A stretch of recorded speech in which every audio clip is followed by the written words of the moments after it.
monde, je suis Patricia Dubé, une des fondatrices de Parents Tout Inclus, une ressource de formation qui accompagne les parents dans la découverte du merveilleux monde des bébés et des enfants, et ça, on vous l'offre tout inclus, de la grossesse à la vie de parents.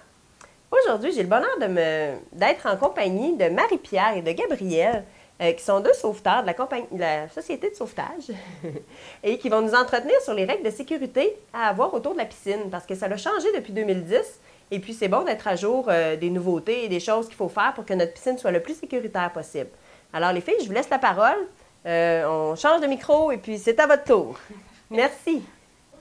Donc, parlons un petit peu plus d'aménagement sécuritaire d'un plan d'eau. Au Québec, depuis 2010, il y a un nouveau règlement sur la sécurité des piscines résidentielles, dont le principal mot d'ordre est d'avoir une clôture entre l'unité d'habitation et la piscine.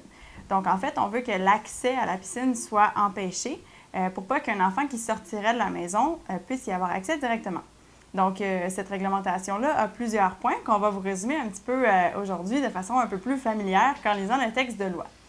Donc, comme disait Gabriel, ça prend une clôture qui restreint l'accès à la piscine à partir de la maison.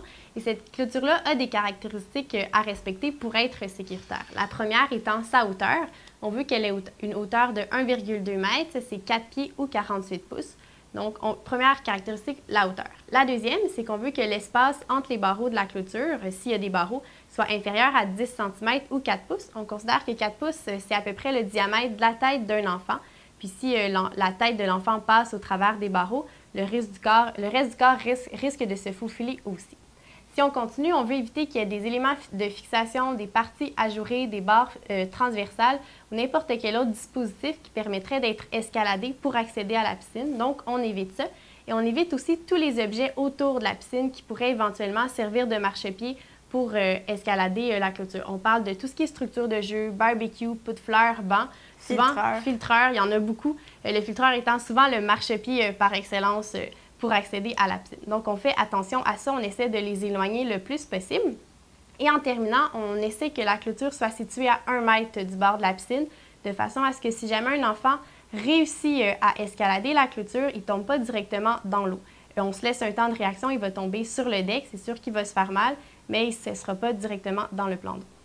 En ce qui concerne le mécanisme de fermeture advenant un deck ou une clôture autour d'une piscine creusée, ce qu'on veut, c'est un mécanisme de fermeture qui soit passif. On veut éviter les oublis. Donc, pour ce faire, on aurait besoin d'un ressort comme celui-ci, qui fonctionne par torsion, ou bien des pentures à ressort comme celle-ci, qui permettent à la porte de se refermer automatiquement. Et bien sûr, ça prend aussi un loquet, comme celui qu'on retrouve sur les clôtures Frost, qu'on va placer dans la partie intérieure et supérieure de la clôture. Comme ça, a priori, un enfant ne le voit pas. Et même s'il sait où il est situé, il faudrait qu'il réussisse à l'ouvrir à l'aveuglette comme ça. Donc, avec notre ressort et notre loquet situés à l'intérieur, on s'assure que la porte se referme et se verrouille automatiquement en tout temps. C'est possible aussi de rajouter un cadenas ou un petit mousqueton comme ça à l'intérieur, juste pour s'assurer d'une double sécurité finalement.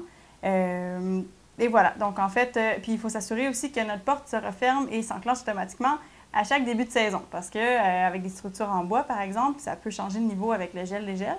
Et on veut toujours que le loquet s'enclenche bien, que le ressort fonctionne bien aussi.